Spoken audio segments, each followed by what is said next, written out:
अकबर और बीरबल। अकबर को क्यों आया गुस्सा। एक समय की बात है। बादशाह अकबर रात्रि भोजन के बाद सोने के लिए गए। बादशाह अकबर गहरी निद्रा में चले जाते हैं। वह मध्य रात्रि में एक अजीब सा सपना देखते हैं।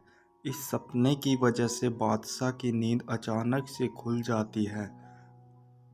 बादशाह इस सपने का मतलब समझ नहीं पाते हैं। इसी परेशानी के कारण उन्हें पूरी रात नींद नहीं आई। सुबह बादशाह अपने दरबार में जाते हैं और वहां पर सभी को बादशाह बहुत परेशान नजर आते हैं। बादशाह के चेहरे पर परेशानी साफ दिखाई दे रही थी। बादशाह अकबर से उनके मंत्रियों ने उनके परेशानी का कारण पूछा।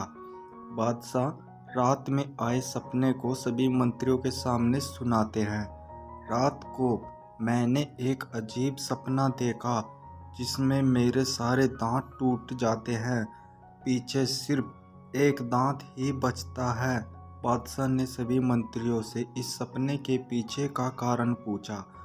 तब सभी मंत्रियों ने एक मत होकर बादशाह अकबर को सलाह दी कि किसी विद्वान पंडित या ज्योतिषी से इस बारे में पूछने पर जवाब मिल सकता है। बादशाह ने अपने मंत्रियों की सलाह मानते हुए तुरंत बड़े बड़े विद्वान ज्योतिष को सभा में बुलवाया और अपने सारी परेशानी ज्योतिष को बताई। ज्योतिषों ने कहा, जहां पना इस सपने का मतलब है कि आपके सारे रिश्तेदार आपसे पहले ही मर जाएंगे। ऐसा सुनते ही बादशाह अकबर क्रोधित हो जाते हैं और सभी ज्योतिषों को सभा से चले जाने का आदेश देते हैं। बादशाह अकबर ने बीरबल को सभा में आने का आदेश दिया। बादशाह अकबर के आदेश अनुसार बीरबल सभा राज दरबार में अपनी उपस्थिति देते हैं। बादशाह अकबर बीरबल से पूछते हैं, बीरबल, इस सपने के विषय में तुम्हारी क्या राय है। कुछ समय सोचने के बाद बीरबल जवाब देते हैं, हुजूर, मेरे अनुसार इस सपने का मतलब तो बहुत ही अच्छा है। आप बेवजह चिंतित हो रहे हैं। बादशाह खुश होकर बोले, अच्छा तो बीरबल जल्दी बताओ इस सपने का क्या मतलब है। बीरबल Thank सपने you का मतलब guys for बताते हैं watching कि this आपके video. सभी Recently, रिश्तेदारों में we are आप hitting सबसे अधिक 1000 और लंबे subscribers. समय तक Thank you a lot जीवित guys रहेंगे। for your love यह and सुनकर support. बादशाह अकबर बहुत खुश हुए। वहां सभा में बैठे सभी मंत्री बीरबल से पूछते हैं कि सभी विद्वान ज्योतिषियों ने भी तो यही कहा, फिर बादशाह क्यों गुस्सा हो गए।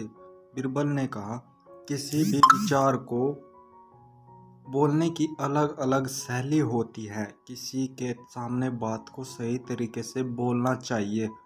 इसके बाद सभी दरबार से चले गए।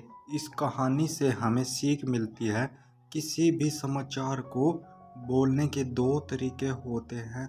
एक सकारात्मक तरीका जिसके सभी को वो समाचार बुरी होने पर भी कोई फर्क नहीं पड़ता, और जब वही समाचार नकारात्मक तरीके से बोला जाए तो सभी को बुरा लग जाता है।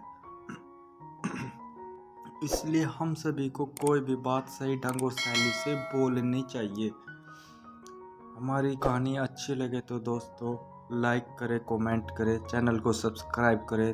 Thank you all you.